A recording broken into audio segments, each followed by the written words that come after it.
الحمد للہ رب العالمین والصلاة والسلام علی نبینا محمد وعلی آلہ واصحابہ اجمعین ومن تبعہم بإحسان الی یوم الدین اما بعد۔ محترم ناظرین، السلام علیکم ورحمۃ اللہ وبرکاتہ۔ آج کی اس مبارک مجلس میں انشاءاللہ کچھ دیر جس موضوع پر گفتگو کی جائے گی وہ موضوع بڑا اہم ہے اور ہم لوگوں کو اس موضوع کو سننا چاہیے اور اس کے مطابق عمل کرنا چاہیے۔ کوئی آدمی کسی بزرگ کی قبر کے پاس عبادت کر سکتا ہے یا نہیں کر سکتا، اور ان سے مانگ سکتا ہے کہ نہیں مانگ سکتا؟ یہ میرے بھائیو دوستو، یہ عمل آج ہمارے مسلم معاشرے میں ہو رہا ہے۔ لوگ بزرگوں کی قبروں کے پاس جاتے ہیں، وہاں مراقبہ کرتے ہیں، وہاں بیٹھ کر کے عبادت میں مشغول رہتے ہیں، اور یہ سمجھتے ہیں کہ شاید اس قبر والے کی برکت سے ہماری دعائیں قبول ہو جائیں گی، ہم اللہ کے محبوب ہو جائیں گے۔ تو میرے بھائیو دوستو، یہ صحیح نہیں ہے، یہ غلط عمل ہے۔ اور اسی طرح سے بعض لوگ ان سے مانگتے ہیں، ان سے طلب کرتے ہیں کہ ہمیں یہ مصیبت ہے، ہمارے پاس یہ پریشانی ہے، آپ اس کو دور کر دیجئے یا دور کرا دیجئے اللہ تعالیٰ سے کہہ کر کے۔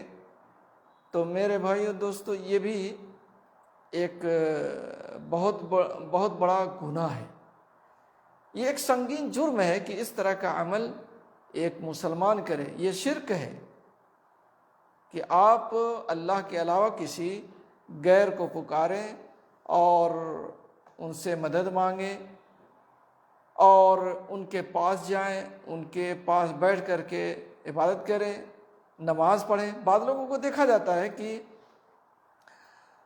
ولیوں اور بزرگوں کے نام سے عرس لگاتے ہیں اور قبر کے پاس ایک چھوٹا سا مصلی بنا لیتے ہیں اور اس میں نماز پڑھتے ہیں، جیسا کہ میں نے خود اپنی آنکھوں سے دیکھا ہے۔ صحیحین میں حضرت عائشہ رضی اللہ عنہ سے مروی ہے کہ حضرت ام سلمہ رضی اللہ عنہ نے رسول اللہ صلی اللہ علیہ وسلم کے سامنے ایک کلیسا، جو نصرانیوں کی عبادت گاہ ہوتی ہے، ایک کلیسا، اور اس میں موجود تصویروں اور مجسموں کا ذکر کیا جو انہوں نے حبشہ کی سرزمین میں دیکھا تھا۔ تو آپ صلی اللہ علیہ وسلم نے فرمایا، اولئک اذا مات فیہم الرجل الصالح او العبد الصالح بنوا علی قبر مسجدا وصوروا فیہ تلک الصور اولئک شرار الخلق عند اللہ۔ یہ بخاری اور مسلم کی روایت ہے کہ ان لوگوں میں جب کوئی بزرگ فوت ہو جاتا تو یہ اس کی قبر پر مسجد بنا لیتے ہیں اور اس میں یہ تصاویر، مجسمے وغیرہ بنا دیتے اور اس میں لگا دیتے۔ یہ لوگ اللہ کے نزدیک بدترین مخلوق ہیں، یہ لوگ اللہ کے نزدیک بدترین مخلوق ہیں، یہ اللہ کے نبی صلی اللہ علیہ وسلم نے فرمایا۔ ان لوگوں نے دو فتنوں کو یکجا کر دیا تھا، ایک قبروں کو عبادت گاہ بنانے کا اور دوسرا ان میں مجسمے اور تصویریں بنانے کا۔ تو آج یہ دونوں چیزیں تقریباً پائی جا رہی ہیں۔ آپ دیکھ لیجئے، جہاں اس طرح کا عمل ہو رہا ہے، پکی قبریں بنی ہوئی ہیں، سنگ مرمر لگے ہوئے ہیں، وہاں بیٹھنے کا انتظام ہے اور وہاں تصویریں بھی ہیں، تصویریں بھی لگی ہوئی ہیں طرح طرح کی، یہ فلاں بابا صاحب ہیں، یہ فلاں ولی صاحب ہیں، یہ فلاں ولی صاحب ہیں، تصویریں بھی لگی ہوئی ہیں ان کو، اور وہاں پر ان سے مانگا بھی جا رہا ہے، وہاں عبادت بھی کی جا رہی ہے، وہاں سجدہ بھی کیا جا رہا ہے، وہاں رکوع بھی کیا جا رہا ہے۔ تو اللہ کے نبی صلی اللہ علیہ وسلم نے فرمایا کہ ایسے لوگ اللہ کے نزدیک بدترین لوگ ہیں، اللہ کی مخلوق میں یہ لوگ بدترین لوگ ہیں۔ اس لیے ایک مسلمان کو ان سب چیزوں سے بچنا چاہیے۔ بخاری مسلم کے اندر ایک دوسرے مقام پر ام المومنین حضرت عائشہ رضی اللہ عنہ سے روایت ہے کہ جب رسول اللہ صلی اللہ علیہ وسلم پر موت کی علامات ظاہر ہوئیں تو آپ شدت تکلیف سے اپنا چہرے پر چادر اوڑھ لیتے، اور جب دم گھٹتا تو چادر کو ہٹا لیتے۔ اسی عالم میں آپ صلی اللہ علیہ وسلم نے فرمایا لعنت اللہ علی الیہود اتخذوا قبور انبیائہم مساجد ولولا ذلك ابرز قبره غیر انه خشی ان یتخذ مسجدا۔ یہود و نصارہ پر اللہ کی لعنت ہو، انہوں نے انبیاء کرام کی قبروں کو سجدہ گاہ بنا لیا۔ ان لوگوں نے کیا کر لیا؟ سجدہ گاہ بنا لیا۔ اس سے آپ کا مقصد اپنی امت کو اس طرز عمل سے ڈرانا تھا، یعنی یہ بتا کر کے آپ صلی اللہ علیہ وسلم یہ چاہتے ہیں کہ اس امت کے لوگ ایسا عمل نہ کریں، قبروں کو پکی نہ بنائیں، اور قبروں پر جا کر کے چڑھاوا نہ چڑھائیں، ان کی عبادت نہ کریں، وہاں سجدہ نہ کریں۔ یہ بتا کر کے آپ کو اپنی امت کو ڈرانا تھا، بچانا تھا اس برے عمل سے۔ پھر حضرت عائشہ رضی اللہ عنہ کہتی ہیں کہ اگر یہ خدشہ نہ ہوتا تو آپ کی قبر بھی ظاہر کر دی جاتی، عام صحابہ کی طرح سے آپ کی قبر بھی ظاہر ہوتی، لیکن یہی خدشہ تھا، اس لیے ایسا نہیں ہوا۔ تو میرے بھائیوں، ایک مسلمان کو ایسا عمل نہیں کرنا چاہیے۔ یہ عمل انسان کی تمام نیکیوں کو مٹا دینے والا ہے، برباد کر دینے والا ہے۔ حضرت جندب بن عبداللہ رضی اللہ عنہ سے روایت ہے کہ نبی صلی اللہ علیہ وسلم کی وفات سے 5 دن قبل میں نے آپ صلی اللہ علیہ وسلم کو یہ فرماتے ہوئے سنا انی ابرؤ الی اللہ ان یکون لی منکم خلیل فإن اللہ قد اتخذنی خلیلا کما اتخذ ابراہیم خلیلا الی آخر الحدیث۔ میں اللہ کے سامنے اس بات سے برات کا اظہار کرتا ہوں کہ تم میں سے کوئی میرا خلیل ہو، دوست ہو، کیونکہ اللہ تعالیٰ نے مجھے اپنا خلیل بنا لیا ہے، جیسا کہ اس نے ابراہیم علیہ السلام کو خلیل بنایا تھا۔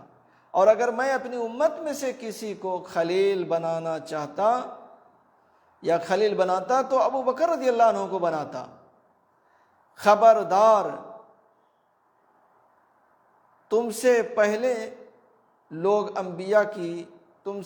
کے لوگ انبیاء کی قبروں کو سجدہ گاہ بنا لیا کرتے تھے، خبردار تم قبروں کو سجدہ گاہ نہ بنا لینا، میں تمہیں اس طرز عمل سے منع کرتا ہوں۔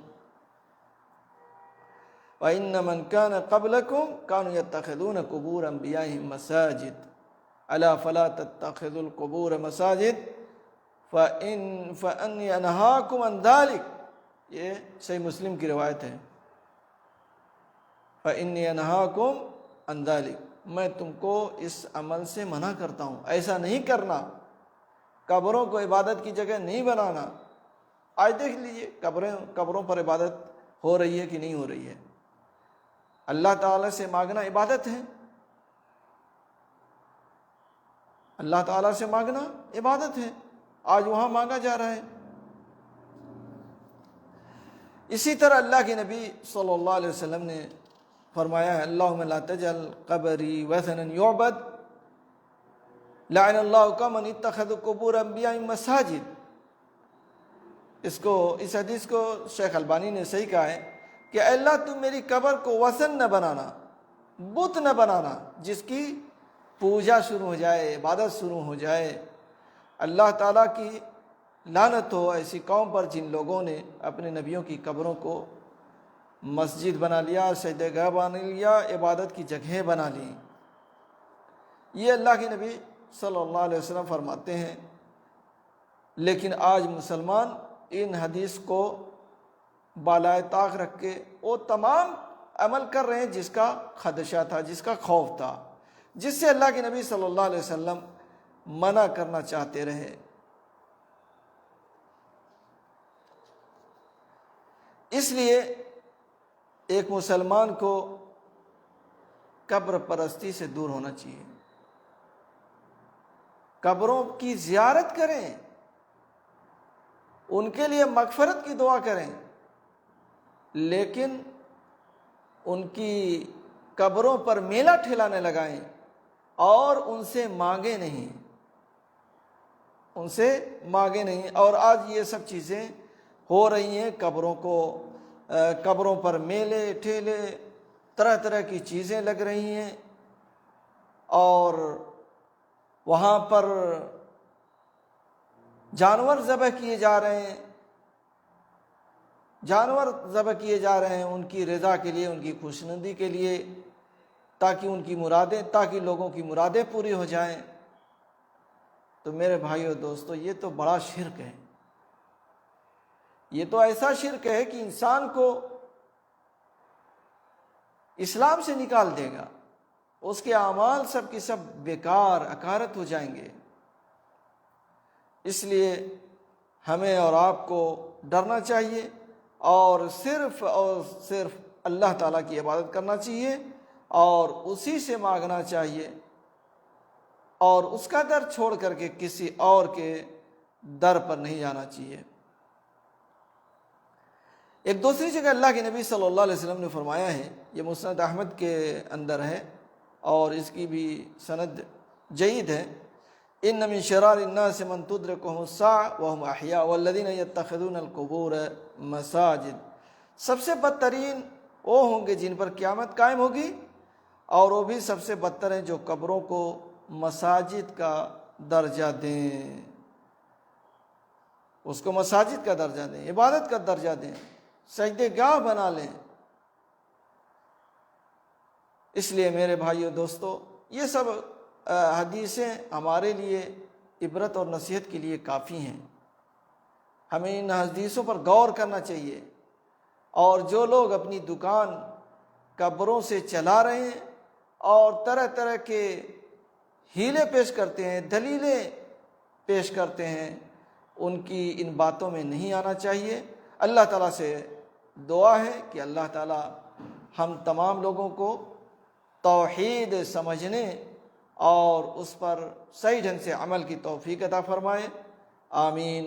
وآخر دعوانا ان الحمد للہ رب العالمین، وصلی اللہ علی نبینا محمد وعلی آلہ واصحابہ اجمعین.